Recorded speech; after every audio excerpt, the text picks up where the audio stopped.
Good afternoon. We're on time. Welcome. Happy to have you here. Good to visit with you. I'll be a little slow this evening. This is the fifth one of these I've done today, so bear with me. It drags you down more than you think. I won't spend a lot of time talking, but I do want to hear from you. There's a lot of concerns in our country.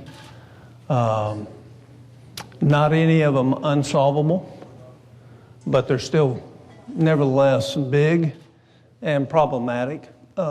If I were to assess where we were as a country today, I would say that the constitutional republic that we have is at risk for the very things that our founders and forefathers talked about.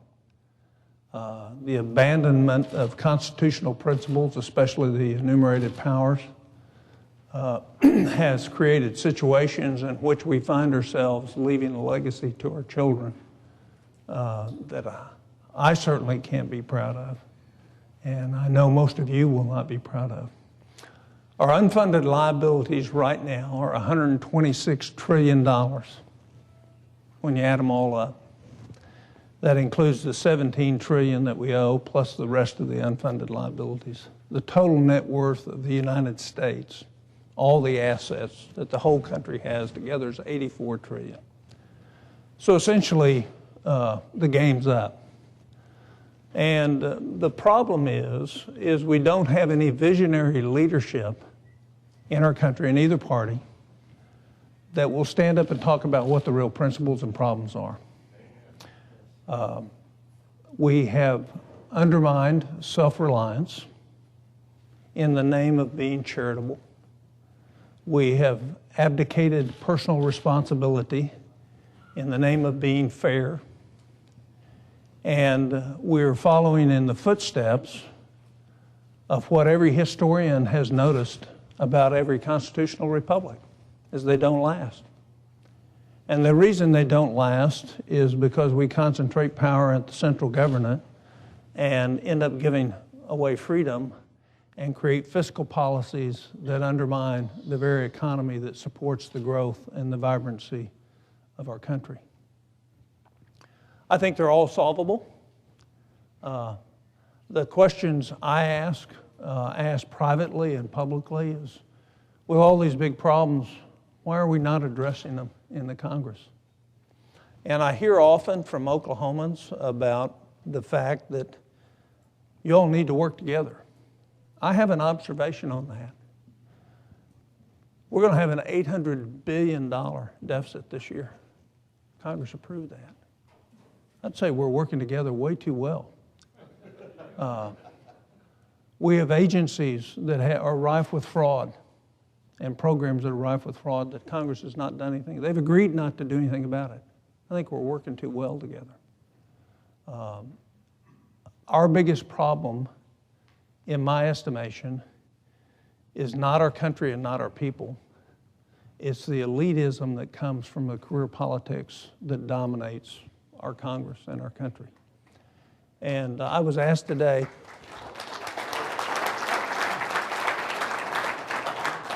and I get asked it a lot, very sincere individual, well, what do we do about it?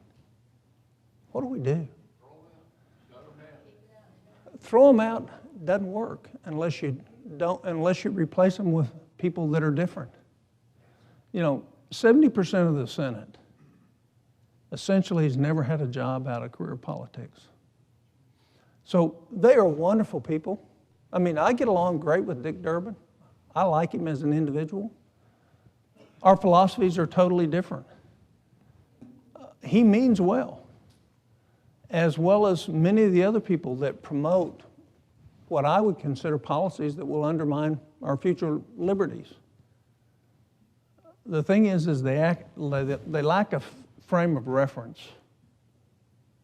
from experience in the world, like our farmer that's sitting over here that knows, like our insurance agents that are here, like our policemen that are here, like other people who are here, who've actually done something with their lives outside of elected politics.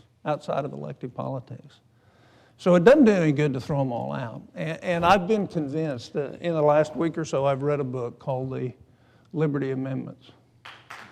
And I would just have to tell you, I used to have a great fear of a constitutional convention. I have a great fear now of not having one.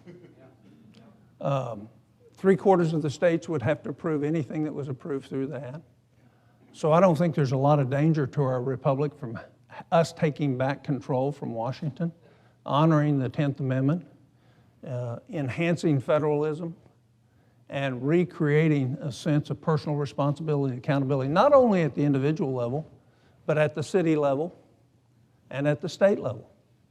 I had a fire chief get upset with me today because I don't see any role in the federal government, according to the Constitution, for us to be buying fire engines for states and cities.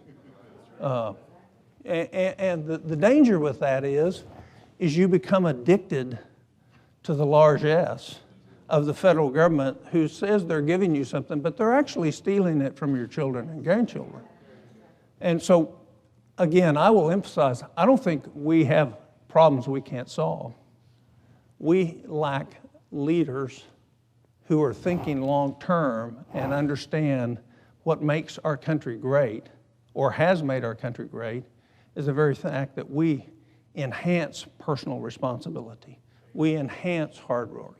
We don't condition dependency more so than what is needed, rather than to create an environment where you don't have to help yourself. So I'm thankful that each of you are here today. We've had big turnouts at town hall meetings, and we're actually talking to the choir. You wouldn't be here unless you were actually concerned, had an interest in it. So I want to thank you for being here. And what we're going to do is do questions, and I'll try to answer to the best of my ability.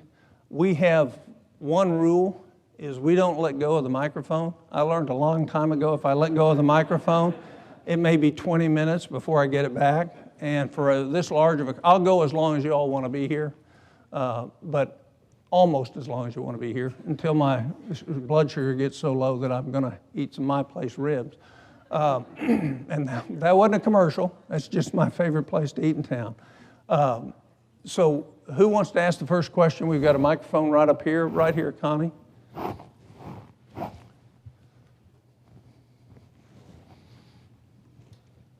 I appreciate you being here. If it wasn't for you, we wouldn't have any senator at a town hall meeting. You touched on the topic I wanted to hear about, personal responsibility. There's no accountability in the government, okay? You come up with all these great research papers on fraud and waste, like you said, nothing happens. The Constitution doesn't seem to matter anymore. Obama is just, well, I can't work with him, so I'm going to do it this way. And nobody seems to object. I mean, Benghazi is a disgrace. The only people that were punished were the 4 dead people. All right, I'm going to make you get to a question, because if we go at this rate, we'll only have 10 questions asked. My point is, let's not talk out 3 years for the next president. What are we going to do in the next 12 months to correct the course? And are you going to go on the Levin show and talk about his book? Well, I would if I was invited. Right now, I'm kind of out of favor with the Levin show, because I actually don't think it's a smart strategy to shut down the government as a method of defending Obamacare. I think if you want to do it on the debt limit. Don't do it on shutting down the government, because our economy is so precarious right now, and shutting down the government won't stop Obamacare one iota. It'll continue to roll out.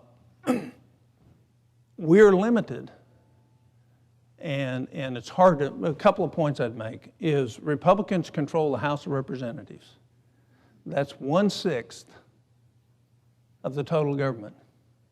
We don't control the presidency, we don't control the Senate, and we have, according to recent court decisions, very little influence on the elitists on the court. So it's hard for us to do things. The second point I'd make is when they do those things, as a U.S. Senator, I don't have standing in a court of law. So I can, I've got letters out right now chastising the Justice Department, asking them why they have not cooperated with the Government Accountability Office. By law, they have to cooperate. except this administration is refusing to do so on multiple events across multiple agencies. So I think in a lot of ways they're lawless in terms of their behavior to Congress. But the leadership in the Congress, especially the Senate, is designed for short-term political gain, not designed to solve the problems of our country. And the reason I can say that is with those numbers I just gave you in terms of our unfunded liabilities, you would think if we were in that shape, we would be addressing those issues, like Medicare. There are $100 billion a year in fraud in Medicare. And I've got 3 separate bills. I can't get them up. Can't get them considered. I mean, they'd actually solve some of the problems. I actually have a little bit of knowledge on the medical side about health care and insurance and Medicare. So I guess the point is my desire is great. My ability to continue to push boulders up an ice floe is limited because there's not the votes there to help me. We've got great people. You know, I love Mike Lee. We differ on the shutdown strategy. He's a great patriot. We've got guys like him. We've got 20 or 30 that'll do it. But that's not enough. And until you change who's there, you're not going to change it. So I don't have a great answer for you. What I'm going to do is keep fighting, keep oversighting, keep putting out reports. Nobody's offered as many amendments in the last 9 years on the Senate floor as I have. Matter of fact, I've offered more than everybody else combined. I've held more bills. I've held more appointments than almost anybody else there because my first rule book is the U.S. Constitution. It's not the Republican Party. It's the U.S. Constitution. And so we'll keep fighting. But remember, the press isn't balanced in this country. There is a bias, a hard leftward bias in the press. So even when we put it out there, and it makes common sense, and it's a smart thing to do, it never gets covered. Now we got Al Jazeera. Yeah. Well, all right, next one. Thank you for being here today. You're welcome. Last week at Representative Mullins was the first time I've been out to one of these, and this is the first time I've been here to hear you. I'm very proud of what you do for our state and how you represent us. I just wish there were 100 like you. I'm reminded, because I've been around a few years, when Strom Thurmond said, $1 million here, $1 million there, pretty soon we're talking about some real money. I wish that those days were still here where we were talking about $1 million here, $1 million there. The reason I'm prefacing this is now we're talking about billions, and we're getting desensitized about money, where it goes and whatnot. We've got a debt limit coming up next month, actually in October. And I'm reminded that we pay our bills, and that this is not to raise money to spend, it's to pay what we've already spent. That's the whole point. When are you going to quit spending so we don't have to keep raising the debt limit to pay our bills? That's the problem as I see it. That's just a basic. So your question is? Why do we keep letting them spend our money? Where does that come from? I thought Congress was the one that allocated money. How do they get all this billions of dollars to give away?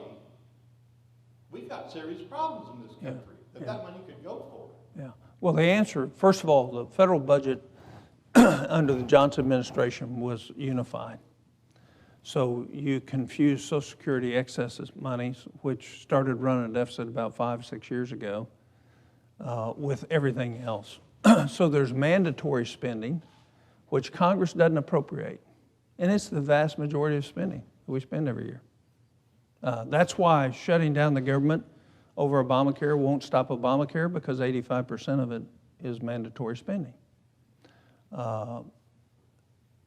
There's some good news on that front. I mean, over the last 2 years, we've spent about $160 billion less on discretionary programs than we did the 2 years before that. So that's the first time that's happened since the Korean War.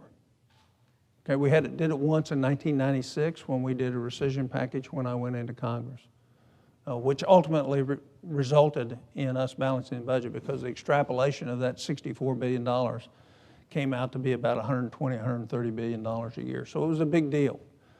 This is a bad way of doing it, a sequester, but it's a whole lot better than not doing it at all. A sequester is like when your wife asks you to go out and pick the weeds out of the flower bed, you take the lawnmower, crank it up, and mow everything out of the flower bed. Well, that's what we're doing.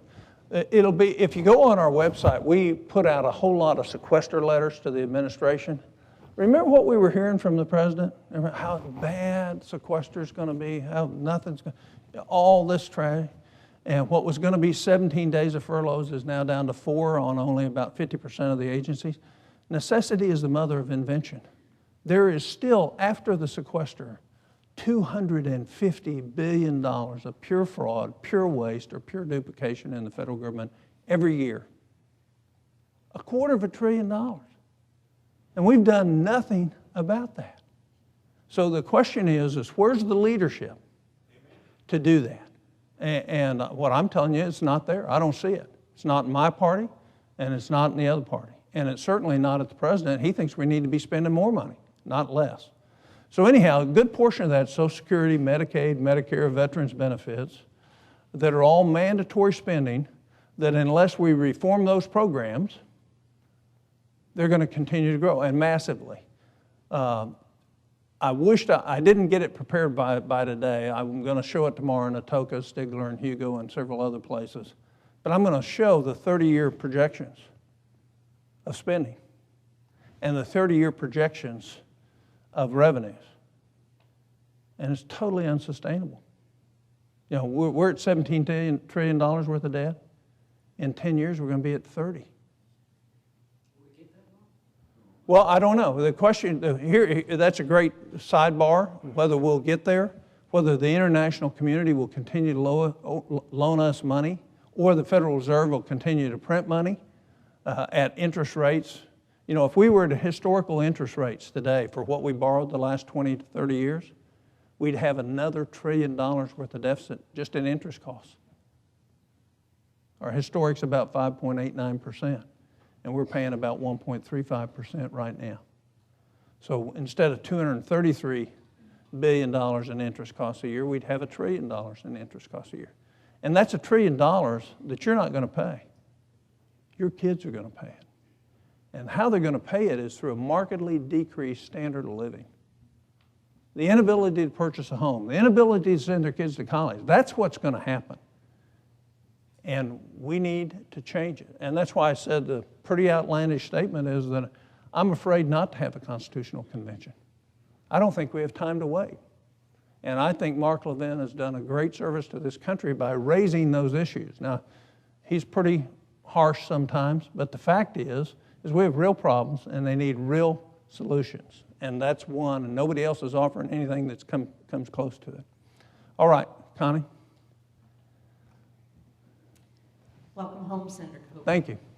Are you aware that the Bureau of Land Management office in Tulsa, Oklahoma is currently, they're proposing to consolidate it with Oklahoma City at a cost to taxpayers of $2.5 million, and that it's going to take 20 years to recoup those moving costs? No, I'm not. I'd love to have the details on it because we'll ask the questions. So if you'll either give that to Connie or one of my other staff here, the details on it. Look, do you realize that we spend $5 billion a year maintaining buildings that the federal government owns that are empty? And that rather than moving into buildings and buying them, none of the agencies build new buildings anymore. They lease them. And why is that? Because of the stupid accounting rule that says if you buy a building, you have to expense it in the year that you bought it. Now, anybody in here that's ever bought a commercial building knows that you don't write off the whole building the first year. Matter of fact, the government won't let you write off the building in the first year that you buy it. So what we've done is biased our way into leasing buildings. There's no way that the federal government cannot save tremendous amounts of money by owning their own buildings and getting rid of the excess property. And I've been trying to do that for 5 years. I got a bill. I've attached the real property reform to the postal reform bill. So it's going to be coming through with it, and I have an agreement with Tom Carper. We're not taking it out. We're going to reform real property the way it's handled by the federal government and save a ton of money. $4, $5, $6 billion a year. Okay, I believe it was John Locke that said the purpose of government is to protect private property. And that when I look at what's going on now, the IRS is collecting all our financial data. Pretty soon you're going to be collecting all our healthcare data. They're collecting our email, all our web access, and with Common Core, they're going to be using our kids to collect family data that's very personal. Plus, we don't get a salary till the government takes their percentage. Freddie and Fannie hold liens on all our homes, and 401k or IRA isn't yours until you pay a 10% penalty or wait forever. So my question is... Well, wait a minute. 65 is not forever. You know, you don't put me in that group yet. Okay, almost forever. But anyway, what can the Republican Party and you as a senator or a group of senators do to restore our privacy and to stop the progressives from using the tax code to steal the rest of our property? I think,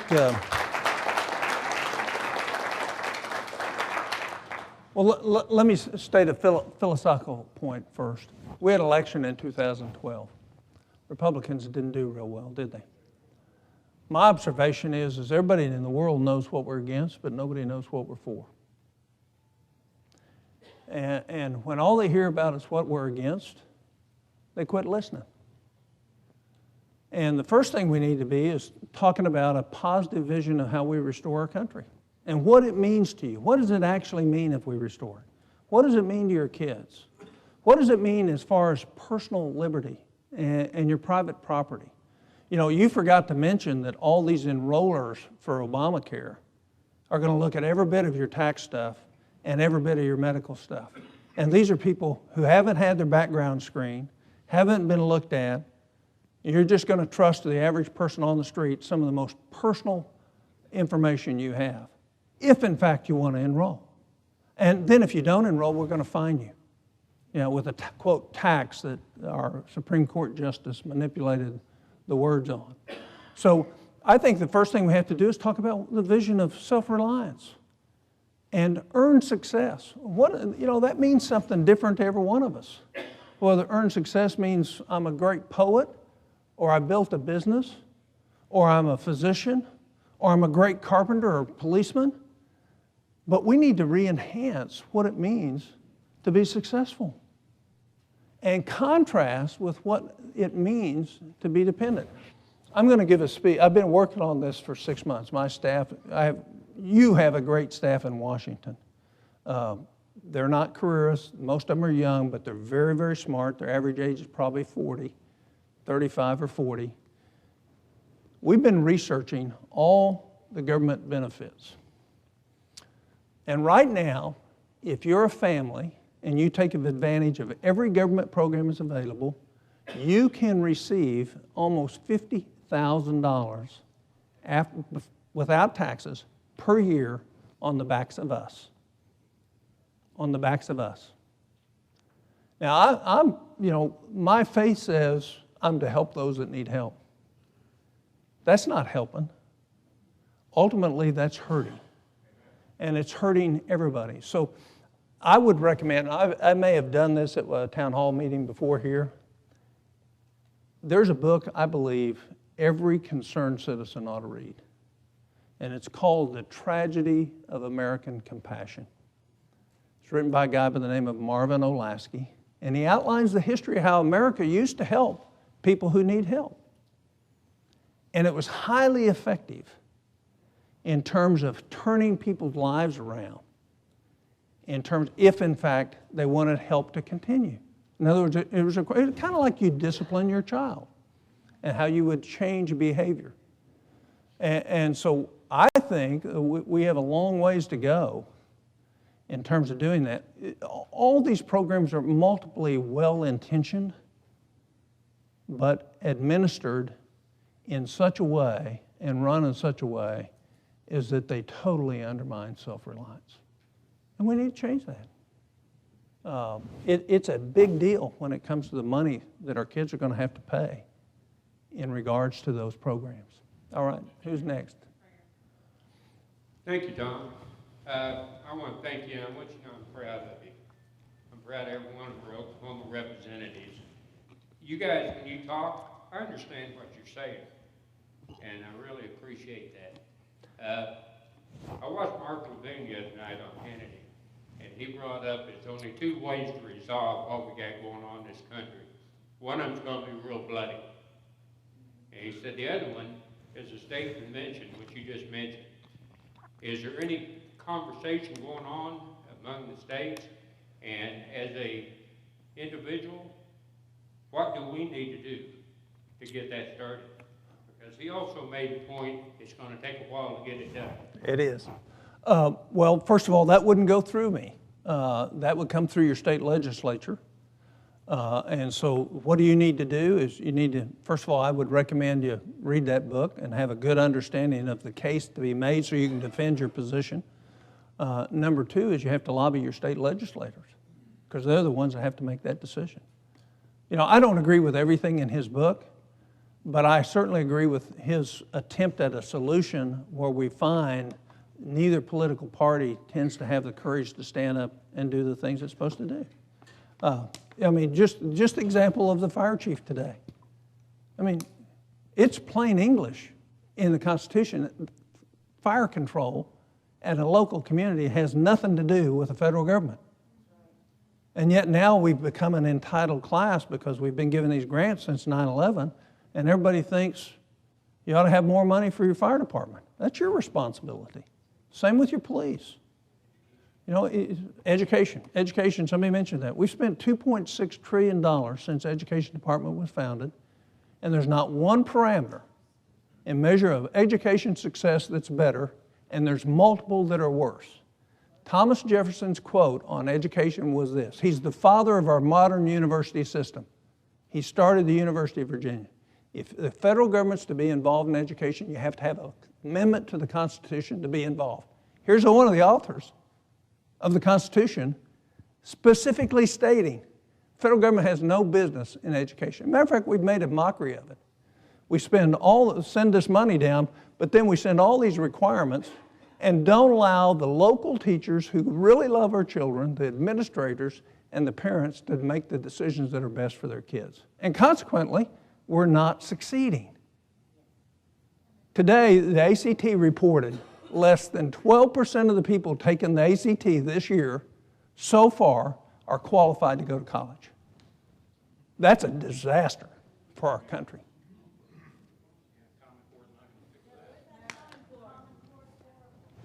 All right over here. Yeah.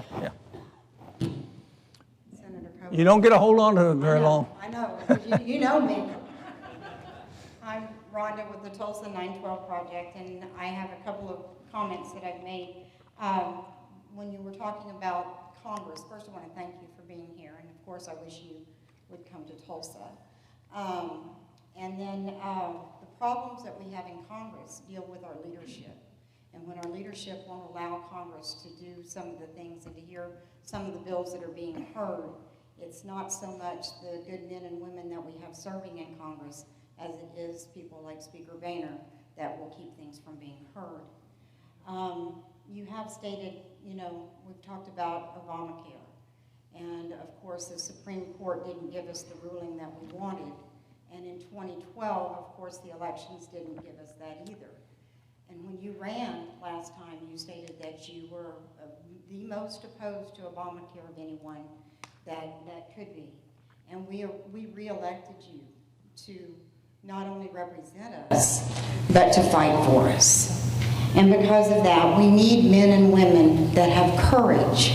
We're not looking for excuses. Heritage Foundation, Mark Levin, Freedom Works, all have sound arguments on why Obamacare should be defunded. So my question to you is, have you sat down with any of these organizations to discuss this so that perhaps your opinion would be changed? And if you have not, would you please consider doing so? I have dinner every Tuesday night with Jim DeMint, the head of Heritage Foundation.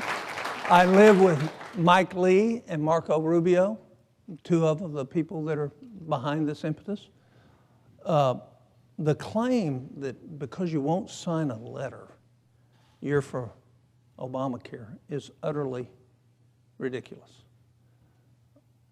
I don't disagree we need to get rid of Obamacare. I disagree with the tactic.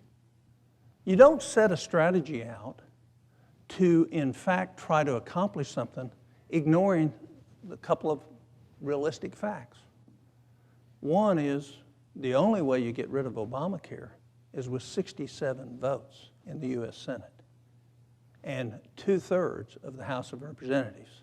Unless Obama's just going to roll over and say, oh, I made a mistake, we got to quit this. And I don't think that's going to happen. That's number one. Number two, I'm glad that you raised the issue because it means you're involved in the future of our country. And I think that's admirable. I think Mike Lee, Marco Rubio, Ted Cruz have the purest of intentions. But I think they're dead wrong on tactics. And if you will recall, we had a government shutdown in 1996. And we lost 15 seats in an off-year election when we should have won 15. Well, you're missing my point. You're missing my point. That's not my excuse for doing it. What my reason for not embracing their strategy is I'm 100% convinced it won't work. And let me explain why. Let's say we carry out the full strategy and the government gets shut down. What do you think is going to happen to the weak-kneed, soft-spined members of the Republican conference, of which I'm not one? After about 3 or 4 weeks, they're going to say, oh, I got another election, I've got to get reelected, well, I've got to open this back up. And that's exactly what will happen. So we will have gone through all this exercise, not accomplished our goal, when in fact, if we strategically look at it, a better place to do it is on the debt ceiling. You don't impact the economy negatively in the short run. You don't alienate all the federal employees who are disrupted, who a good portion of them are your neighbors who work hard every day. You don't send a signal that you're way out here and you don't have any idea about what the realistic consequences of what you're doing. And finally, you recognize the frailties of career politicians who care more about getting reelected than solving the country's problems. And so Without shutting the government down. it can. It can. And through the continuing resolution, it can be done. No, it cannot. It can, I understand that's what they've put out. I spent an hour and a half on the phone with Senator Lee Sunday afternoon. You know, he's going to keep going the direction he's going. My gray hair is, you know, just 8 times longer in a legislative body than his. And my judgment with people, having been a physician for 25 years, is pretty good. And the fact is they have a failed strategy. So I don't disagree about getting rid of Obamacare, but if you're telling me I'm not a principled person because I don't want to sign a letter that says we should do that, I disagree with you. Nobody offered 300 amendments in committee on Obamacare. I led the fight. I made Bernie Sanders read his bill until he withdrew it, his amendment. My amendment, which was a common sense way to fix it, never got on the floor because they knew it'd get over 50 votes, which would then make Obamacare look foolish. Didn't happen. The difference is I don't agree with the tactic. I'm 100% assured it will fail. And so why would I do what I know will fail because a lot of outside interest groups disagree with me and think I should go another way? You elected me to represent in the U.S. Senate the best interests of our country. And that's what I'm doing by refusing to sign the letter. Now, let me give you an aside. I've never voted for a continuing resolution. So they'll probably have my vote anyway. But I can't be intellectually dishonest with you and tell you I agree with the strategy because I think it absolutely is intellectually dishonest because it's setting up hope that we can do something that I'm convinced we can't. We will not accomplish. And so it's great you're here and you're great you're fighting for that. I just think it's misguided. And so you're not going to change my mind on it. I mean, I've had debates late into the night with Marco Rubio and Mike Lee on this. You know, they're on one side, I'm on the other. We're just not going to agree. And so I'm not going to support it, but I'm probably going to vote against the CR. So if it's there, I will be their accomplice anyway, because CRs are a stupid way to run the federal government. Over here. Hi. Hello. This is the first time I ever been to one of these things, and it's great to be here. Well, thank you for coming. I don't want to take away from Obamacare, because I'm interested in that. I've heard about it all day long. You might as well. I'll just go back to another sentence. I'm interested in the Common Core for my granddaughter that's going to private Christian school, and I thought that she would be safe there, but now I hear they're going to get it too, and even the homeschoolers. So how do we start? I know Texas opted out of it. How can we opt out of it and not have it in our schools? Well, if they were there. Let me give you a little background on Common Core. First of all, Common Core doesn't emanate from anything the Senate has done. Common Core is a program developed by the Governors Association. So if you don't want Oklahoma to be a part of it, all you have to do is change it. But it's not anything that goes through me. In other words, it's a state opt-in, opt-out deal. So that is a state-run issue that you all need to deal with. I don't think the goals behind Common Core are necessarily bad. I think probably the implementation is very dangerous. But the point is, improving the educational standards of our children, you know, the best way to do that is put parents, teachers, and administrators back in charge and get the federal government out of it.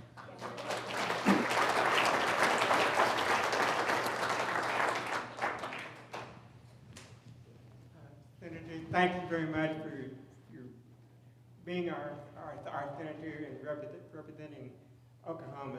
I'm very, for all the years, what you've invested. I really appreciate that. I'm really concerned that in maybe a generation or less, we're going to lose our Second Amendment right as Americans, as Oklahomans, to defend ourselves, our homes, and it seems like we're just really under the, no pun intended, under the gun. What can we do? Senator Feinstein and Senator Reid and everyone, I mean, it just seems like there's no common sense in the East Coast, the West Coast, the liberal politics. Anyone that owns a gun is a criminal. What can we do? I mean, Well, let me give you a little reassurance first. I think of all the 10 amendments, probably the one that's safest is the Second Amendment. I actually believe that. That's why I voted to proceed for a debate on the gun bill.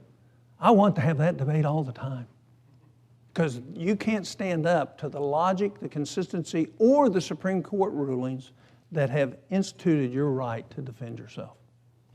And so I'm not worried that that's, you know, the ban on assault weapons, quote, assault weapons, got the lowest number it's ever gotten. I feel really good. We have great lobbying organizations that are out to protect that, both gun owners and the National Rifle Association. There is a lack of knowledge of a lot of people and a fear of guns. They associate violence with guns as being the gun's fault rather than the individual.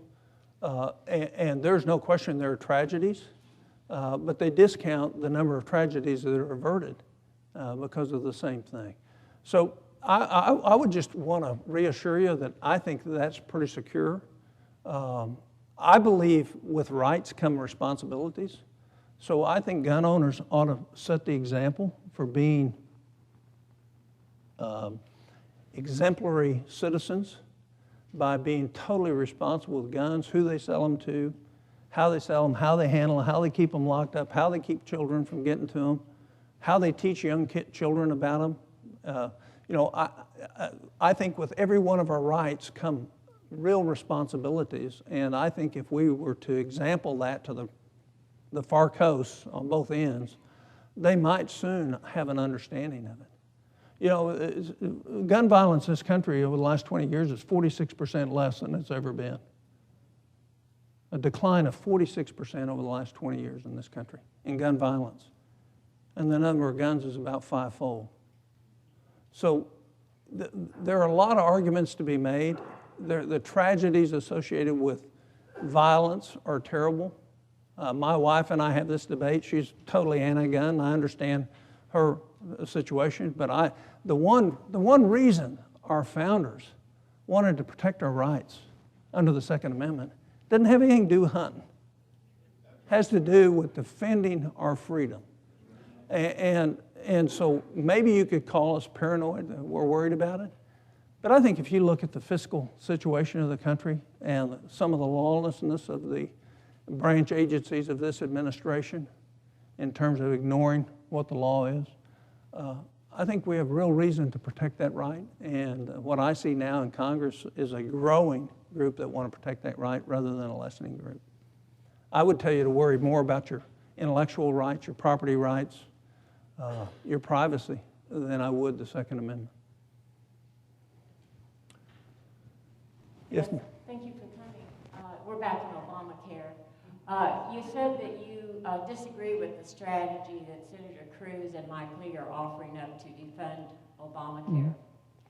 What other alternatives are out there to keep this horrible bill from being implemented on October 1st? Oh, well, the debt limit. The debt limit. The debt limit. You attach it to the debt limit. Yeah. No, but the point is you attach a repeal of the mandatory spending to the debt limit. Otherwise, the debt limit doesn't go up. Now, let me make a point. I don't want to get in a debate. Let me make my points, and then we'll get around to you. The one thing that average American agrees with us is the government wastes money. The one thing that the average American agrees with us is that trimming down the size of the federal government is a good thing. That's an 80% issue in this country. Restricting the debt limit does both that and repeals the Obamacare, or at least delay it for a couple of years, because it's an absolute disaster. Why don't we go where our strength is? My strength as a conservative is on, let's cut down the size and scope of the federal government. And let's do that through the debt limit rather than have a fight. Remember, we lost the 12 election because nobody knew what we were for, but we also lost the independent voter, which Republicans will always have to have if we're ever going to control anything, simply because we didn't seem reasonable to them in our approach to governing. People didn't know what we were for. We talked about what we were against. And what we ought to do is put out a message of, here's where we can actually make something that'll make a difference for our kids. Not only will we have an impact on Obamacare, we'll also have an impact on spending. I mean, I want to crank this thing down. Do you trust the leadership in the House to actually do something about the debt limit, because they haven't? Well, I would debate that with you. They didn't this last time because they strategically were licking their wounds from their election. But how did we get the $158 billion cuts? We did it by combining the Budget Control Act with sequester with the debt limit. So, look, I don't just work strategy on my own. I see John Boehner once every 2 weeks or once every 10 days. I ask him critical questions. What are you thinking? What are you planning? How are you trying to do that? Remember, he doesn't have a solid together Republican conference. All right? So the point is, well, but you still, they're in the majority. You have to govern. If you don't govern, you're going to get thrown out. And so he doesn't have an easy job of doing things I'd like for him to do, because he doesn't have the votes over there to do it. There's not enough conservatives in the House yet. So until we get there, and so it's kind of like the conversation I have with Jim DeMint, the head of Heritage, which is the brainchild behind all this, is I'd love for there to be 60 conservatives in the Senate. How many of you all think that's a realistic expectation that that's going to happen in my lifetime? It isn't going to happen. It ain't going to happen. So the point is we ought to go with the Mark Levine recommendation and take back our power. Huh? I understand that. Where are we? On to defund Obamacare, what I'm hearing from Mike Lee, commercials on TV, Heritage Foundation, is that they will fund everything but Obamacare. So how does that shut down the government? Well, because first of all, the only discretionary portion of Obamacare is less than 15% of the total cost. So I don't care whether we shut down the government or don't shut down the government. Obamacare, 85% of it's going to get implemented. And if we shut down the government, all the president has to do, and he's already done it, declared all the employees associated with Obamacare as essential. So it means everything with Obamacare is going to happen, whether we shut it down or not. It's still going to get implemented. It's still going to happen. And that's a Congressional Research Service. I asked them to do the studies. And so the fact is the irony is that we shut down the government to stop Obamacare, and Obamacare keeps going even though the government shut down. But that's what I don't understand. I'm just trying to understand what you're saying. Okay. What I'm hearing on Mike Lee is we're not going to shut down the government. That portion's all going to be funded. It's just the Obamacare. You think the president's going to sign that bill? But then it's on him. Well, okay, let's go back to my earlier contention. How big a megaphone do you think the president has in the liberal press in this country versus the conservative? Yeah, it's about 7 times bigger than our voice. If every Republican was preaching the same song and all the conservative slanted news outlets preached it, we'd still get outnumbered 7-1. So here's the thing. You're here today. How many of your neighbors are as concerned about this issue as you are? Half of them don't even listen to anything. So what do you think in terms of the influence, in terms of the electorate that will have? Will it be positive for us in terms of trying to grow our majority and actually changing things? Or will it be a futile effort where we pounded our chest and said, by gosh, we're going to shut down, and then we don't do it? I would tell you is if I had a coach that said, you're going to go do that, and he knew it, rather than create a strategy that would allow me to score, rather than one that said, I'll look good trying, I'd rather try to score than look good trying. And so that's the difference. Mandatory spending happens no matter what. Discretionary spending has to be appropriated. In a shutdown, all the president has to do is say these are essential employees, and they get funded, regardless of what Congress says. So they've already said that. So that's the irony of this whole strategy. Whereas in a debt limit, the government's still running. We have to decide which bills we're going to pay, and the first one we're going to pay is interest and redeem the bonds. But then all of a sudden, if they can't borrow more money, what do they have to do? We have to start squeezing things down. Necessity becomes the mother of invention again. All of a sudden, we start shrinking the federal government again. You know, we haven't even begun what we can do in terms of shrinking the excesses of the federal government. You know, the average federal employee fully absorbed with health insurance and everything else is $138,000 a year. That's 2.5 times what the family in Muskogee makes. That's the average federal employee. So there's a lot of things we can do. Well, how about a hiring freeze? You know, how about stopping the travel? How about only essential? How about using video conferencing instead of spending about $580 million a year in one department for conferences? How about doing the things that you and I would do when we have to pinch pennies? You know, we create priorities. We say, what's first? What's second? What's third? What's most important? And that's starting to happen only because of sequester. I mean, we went from 17 days, everybody's going to be furloughed, to now only 4. Where'd you get the money? They made some decisions, didn't they? Certain monies didn't get spent that were discretionary, that could have been spent. So all of a sudden, the sequesters turned out to be not a bad deal overall for our kids. It's a bad deal for some federal agencies. It's not a good way to do it, but it's a whole lot better than not doing anything. So what I would tell you is my approach would be not to use the CR, but to use the debt limit. And let's have the fight on grounds that the American people agree with us on. They agree with us about Obamacare. They don't agree with us about a government shutdown, regardless of who caused it. They think it's incompetency. And I agree with them.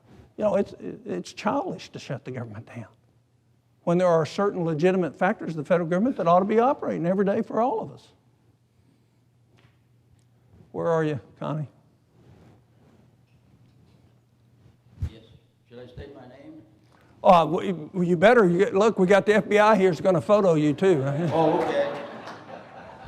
I'm Monty Ellingson from Broken Arrow. Yes, sir. And I'm sorry, my partner and I got here a little bit late, and I didn't quite understand you.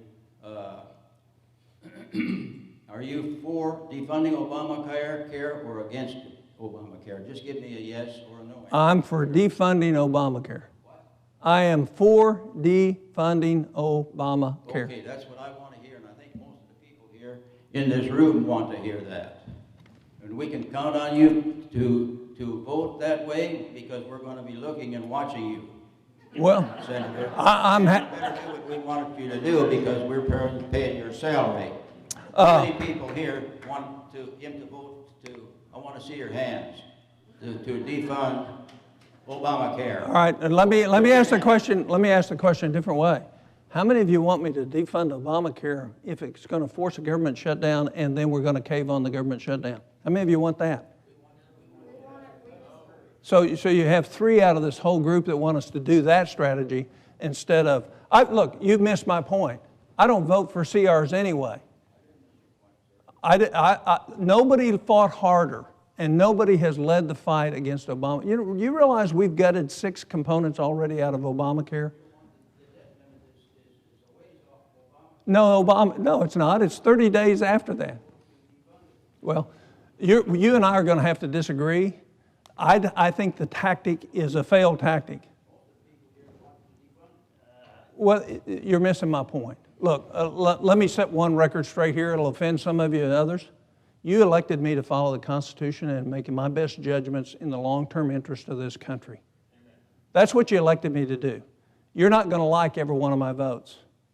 But I do have a 99.2% conservative rating in terms of protecting. No other senator in the U.S. Senate has that high of an average. So I've pretty well gone the line of abiding by the Constitution. But you're asking me to commit to make a policy vote that is something I think won't work. So I'm totally against Obamacare. I think this is a foolish way of getting there. Next question. Yes, sir. I'm really sick of big government. I'm sick of the big federal government. And in Oklahoma, we have a pipeline that should already be underway. Last week, the Justice Department did an 11th-hour stop on a merger of an airline here.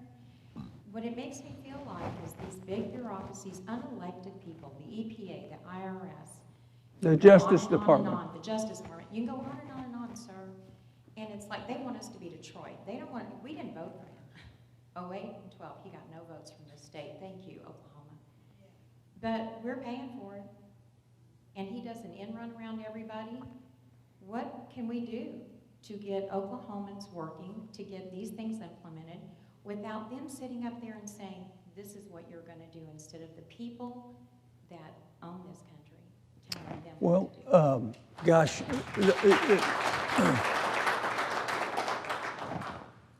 I would tell you, don't blame it all on Obama, because there were uncontrolled bureaucracies under George Bush. I experienced them, and you did too. It goes back to the thing we kind of started out with, is the federal government is out of control. But it's been predicted by all the historians that our republic would fail. So the question is how do we cheat history? How do we go back? How do we re-embrace the thing that made America great? And as I said earlier, I think we have to get in charge. And I've been working for 9 years to try to make a big difference. I've made a small difference, not a big difference.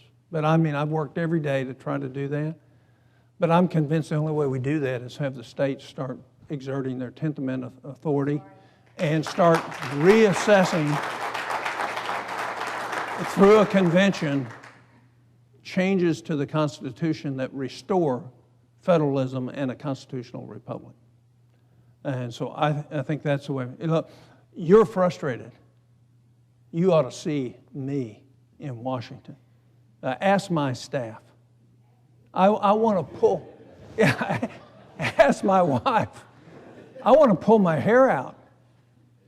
You know, I see it in two things. One is I see the Constitution and I see what's happening to it. And then I see grown men and women who know what the Constitution says but don't care. And that's what really makes me want to pull my hair out. They ignore what the Constitution says because it's better for their political career if they do. And that's an abandonment of their oath. Yeah.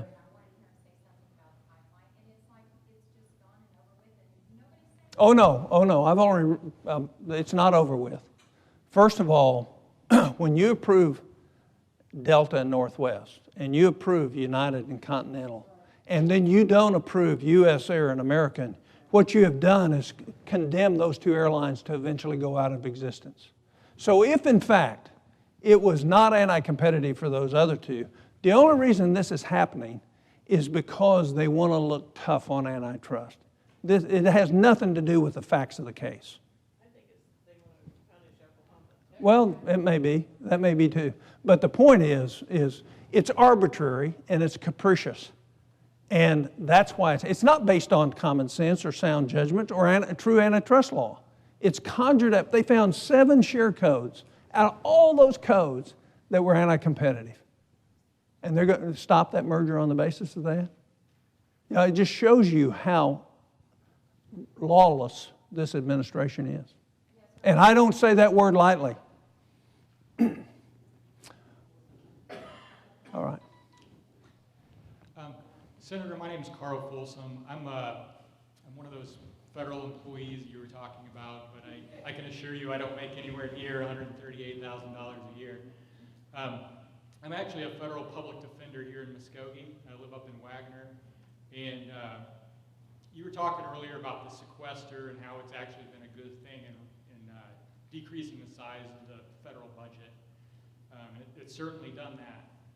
I guess my question is, or a little background, in my agency, we don't have a whole lot of discretionary spending.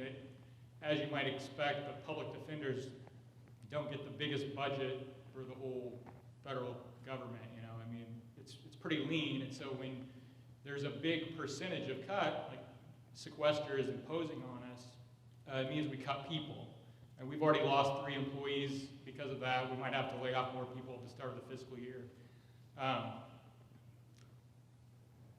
And the funny thing is, we're constitutionally mandated because when you prosecute people, you have to have people defend those people. And so if we don't take a case because we lose attorneys, then it will go to an appointed attorney who gets paid by the hour, and it's actually ended up costing the government more money when we can't take these cases. So my question is,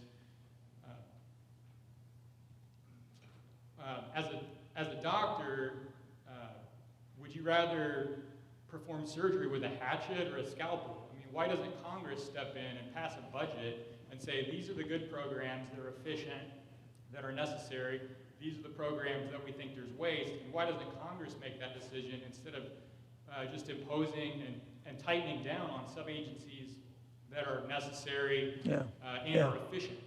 Yeah, I basically agree with you, the indiscriminate nature of the sequester. And I think I've said earlier, better sequester than nothing. But your agency, by the way, is one of the most wasteful agencies in Washington.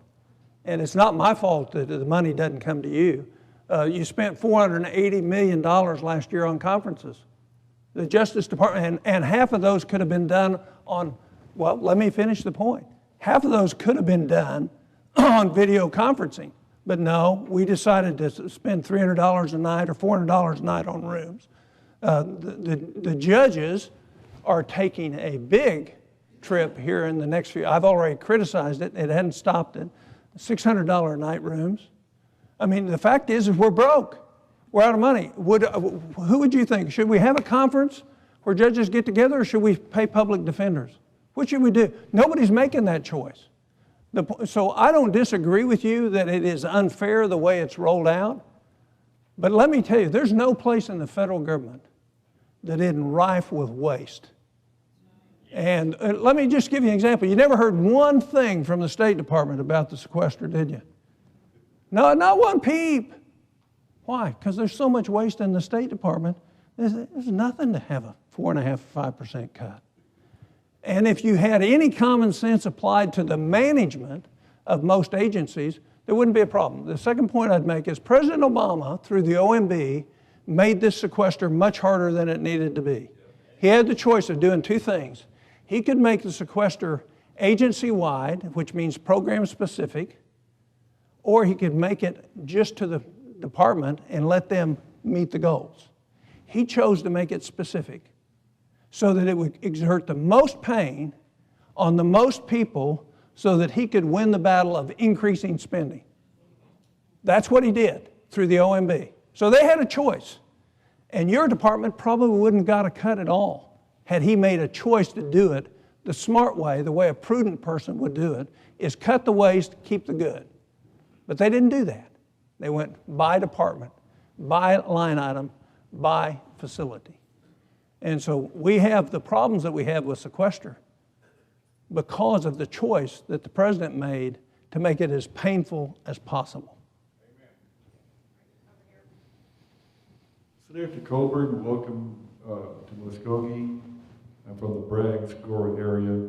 Will you please explain to the audience what Obama did? It has to do with using the Office of Personnel Management to accommodate the health care needs of staff members in Congress and not forcing staff members in Congress to go onto Obamacare.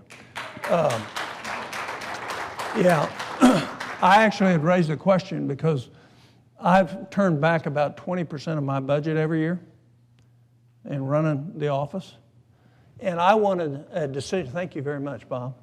I wanted a decision made so I could plan my budget for next year because I think employees that work for me ought to get insurance. And under the plan, I think members of Congress ought to be in anything we ask the American citizens to be. I have no problem with that. But I think asking people who work 15, 18 hours a day some days to give up health insurance, or at least the contribution portion of that health insurance from a Senate office, isn't fair to those employees. Just like it's not fair for you. That's my opinion. It doesn't make it right, it's my opinion. So I wanted to know what the decision was going to be because I wanted to prepare my budget to be able to buy health insurance for the employees that work both here in the state of Oklahoma and outside. Every other federal employee has a very generous 72% payment towards their health insurance. And in fact, staff are federal employees under the law. So we accepted those. And I offered an amendment in the Health Committee during the Obamacare debate that would put members of Congress into the exchanges. I think we ought to experience what Americans are going to have to experience with no contribution from the federal government. I totally disagree with the ruling on members of Congress. I don't disagree with it on the employees that work for you, that are employed by the federal government. So I think the ruling was totally erroneous and outside the law. Here's what it said. And it's again another instance of the lawlessness, or at least the very loose interpretation of executive privilege, which I assure you is not there.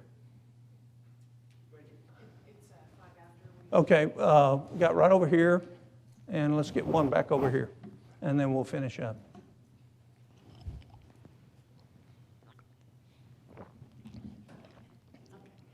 Dr. Coburn, on behalf of my family, I appreciate what you've done for us. Your sacrifices have been tremendous, I know. And I have a very difficult question for you. We've talked a lot about the Constitution. We've talked a lot about the lawless administration we currently have.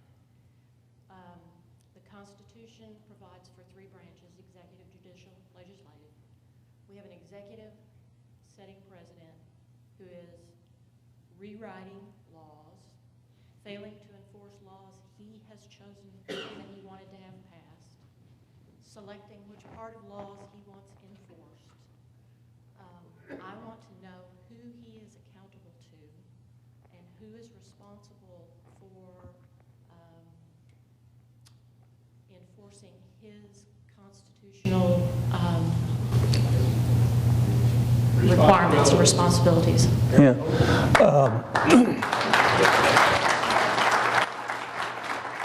You know, I know the answer to the question, and I believe it's the Attorney General. Oh, and yes. we know that's no good. Yeah. So who's the next? Well, it's the House of Representatives. And who within the House? Judiciary Committee?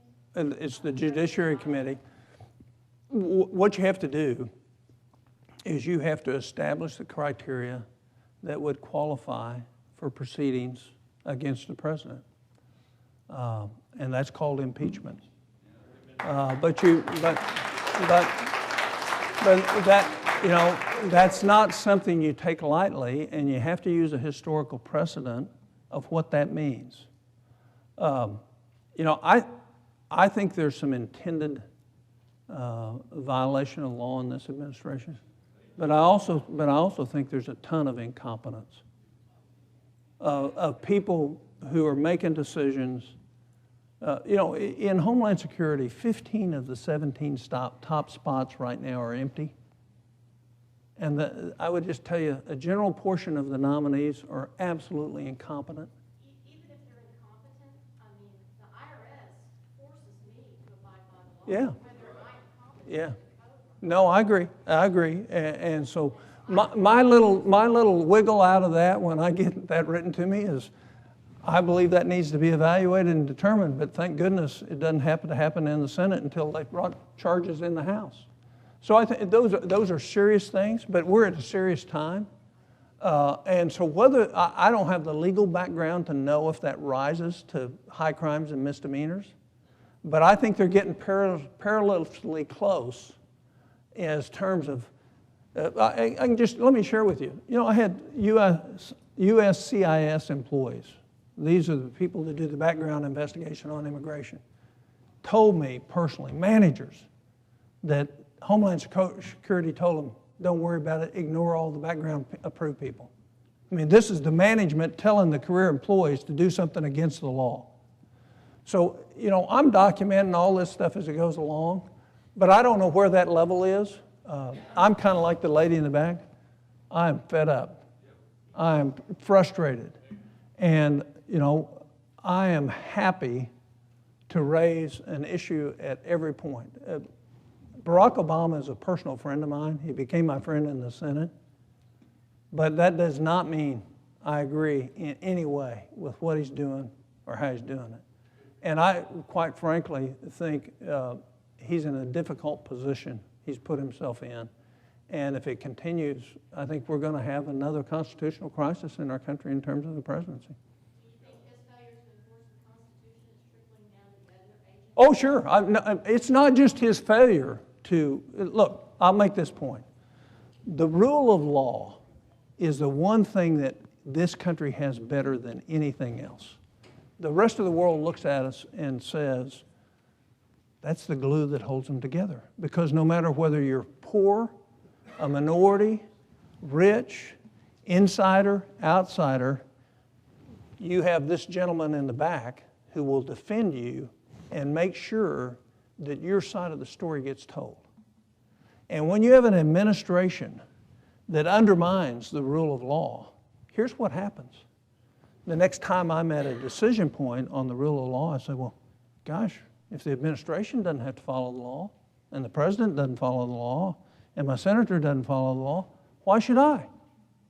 And all of a sudden, you have a declining, crumbling republic. And what we really need is enhanced fidelity to the rule of law rather than the opposite of what we see in this administration. All right, we're through with questions. We've gone over what I'll hang around about 10 or 15 minutes to visit with anybody that wants to visit. I want to thank you for coming out. I'm glad you're here to press your point. I think it's great. I just don't agree with it. I've been, you know, I have a little bit of an ornery streak in me, independent streak, but that's the one reason why I'm challenging things in Washington too. So you may have heard something here tonight you adamantly disagree with. I got an email, coburn.senate.gov. I'm about 10,000 letters behind right now. So I won't get an answer to you quickly, but I'll answer and I'll read it. So email me if you heard something you didn't like and want to educate me on, and let me know your thoughts, and I'll try to. One of my cost savings in the sequester is not have quite as many people help me write letters. So it takes a little longer to get a letter to you right now. God bless you. Thank you for being here.